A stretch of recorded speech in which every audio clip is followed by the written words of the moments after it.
শুধু দলীয় পতাকা উত্তোলনই নয়, এলাকায় এলাকায় নানা বর্ণময় অনুষ্ঠানে দেখা যায় তৃণমূল কংগ্রেসের প্রতিষ্ঠা দিবসে। তেমনই টানা 5 দিন ব্যাপী প্রতিযোগিতার আয়োজন করেছিলেন 23 নম্বর ওয়ার্ডের স্বপন বর্মন। একনিষ্ঠ তৃণমূল কর্মী স্বপন বর্মন নিজের এলাকাকে সুন্দর করে সাজিয়েছেন। দলের জন্মদিন উপলক্ষে মেগা প্রতিযোগিতার আয়োজন করেছিল তার ওয়ার্ড। 5 দিনের এই প্রতিযোগিতা শেষ হয় বৃহস্পতিবার।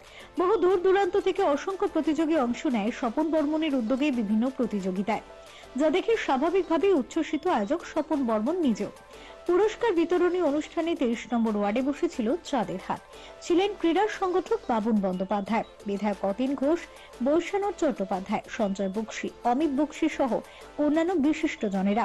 পুরস্কারেও ছিল চমক। সাইকেল থেকে শুরু করে বিভিন্ন ধরনের আকর্ষণীয় পুরস্কার তুলে দেওয়া হয় প্রতিযোগিতার সেরাদের হাতে। অ্যাকচুয়ালি 1998-এ তৃণমূল ফাউন্ডেশন ডে স্টার্ট হওয়ার পর থেকে স্বপন এই প্রোগ্রামটাই তারা সুন্দরী পার্কে করছে এবং এটা গ্র্যান্ড সেলিব্রেশন বলা যায়। এবং ও খুব হার্টিলি এই প্রোগ্রামটা করে, মানে হৃদয় দিয়ে প্রোগ্রামটা করে এবং আন্তরিকভাবে প্রোগ্রামটা করে। এবং এখানে যে ডিফারেন্ট টাইপ অফ কম্পিটিশন হয়, ডিফারেন্ট টাইপ অফ ইভেন্ট, মানে একটা পার্টিসিপেন্ট তার অনেক রকম স্কোপ থাকে এখানে পার্টিসিপেট করার, এবং যে গিফট গুলো দেয় সেগুলো খুব ভ্যালুয়েবল এবং এফেক্টিভ গিফট, যেটা নিজেদের ব্যবহারিক জীবনে কাজে লাগবে। তো ফলে এই যে সেলিব্রেশন, এটা এক্সেপশনাল সেলিব্রেশন। মানে এরকম ভাবে সেলিব্রেশন 7 দিন ধরে পার্টির ফাউন্ডেশন ডে কত কম হয়, মানে কলকাতায় কোথায় হয় বলে আমার জানা নেই, গ্রাম বাংলায় হয় কিনা আমি জানি না, কিন্তু মানে মানে হ্যাটস অফ টু সাপোর্ট, এটাই বলবো। বাচ্চাদের এতে অনেক উৎসাহ বাড়ছে এবং স্বপনদা সারা বছরই একটা সামাজিক কাজকর্ম করেন, সেটা কি? দেখো, স্বপন হচ্ছে আমাদের পার্টির ফাউন্ডার সেক্রেটারি। পার্টি যখন 1997-এ ডিসেম্বর মাসে পার্টি রেজিস্ট্রেশন হয় ইলেকশন কমিশনে, যে 15 জনকে নিয়ে রেজিস্ট্রেশন হয়, তার মধ্যে আমি একজন, স্বপন বর্মন একজন। আমি vice president, Swapan Barman secretary. ওই কমিটির অনেকেই মারা গেছে, সুব্রত বক্সি আছেন, তিনি এখনো দলের সভাপতি আছেন।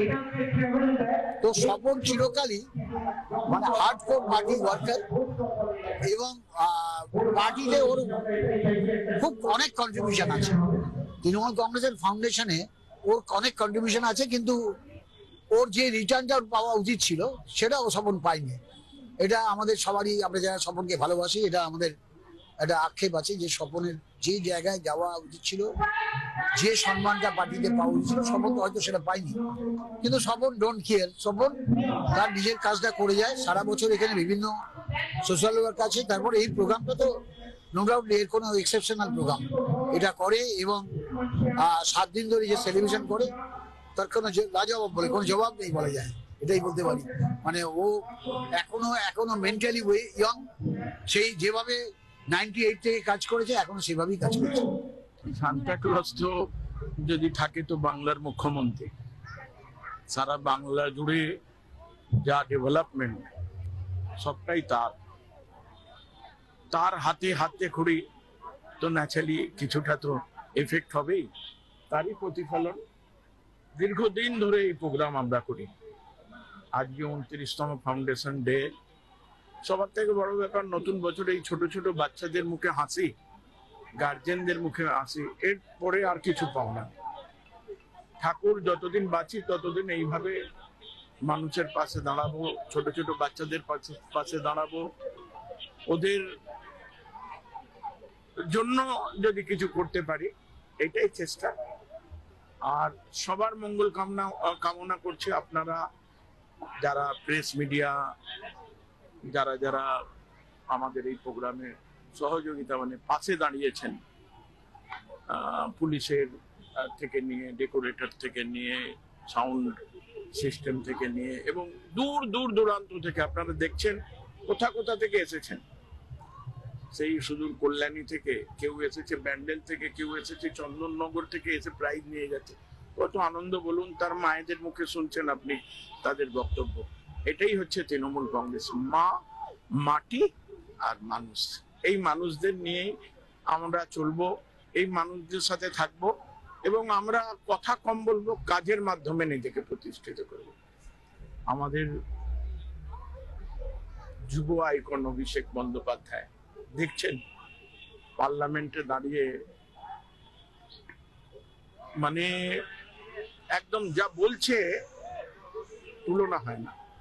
কেউ প্রতিবাদ করার ওর ওর যে বক্তব্যটাকে কেউ কাটার ক্ষমতা নেই, তার উত্তর দেবার ক্ষমতা কারোর নেই। এইটাই আমাদের বৈশিষ্ট্য। আসুন সবাই মিলে 2026 নতুন বছর এনজয় করি, নির্বাচনী আর যাদের পাশে এই বছরকে বছর ধরে দিদিমণি দাঁড়িয়েছেন, যাদের পাশে ছোট্ট জায়গার মধ্যে আমরা পাশে দাঁড়িয়েছি, তাদের ভয়েসটা 2026-এ এমন ভয়েস শুনবেন যে দিল্লির লোক বুঝতে পারবে এটা বাংলা, এটা অন্য রাজ্য না। Bureau report, channel 10।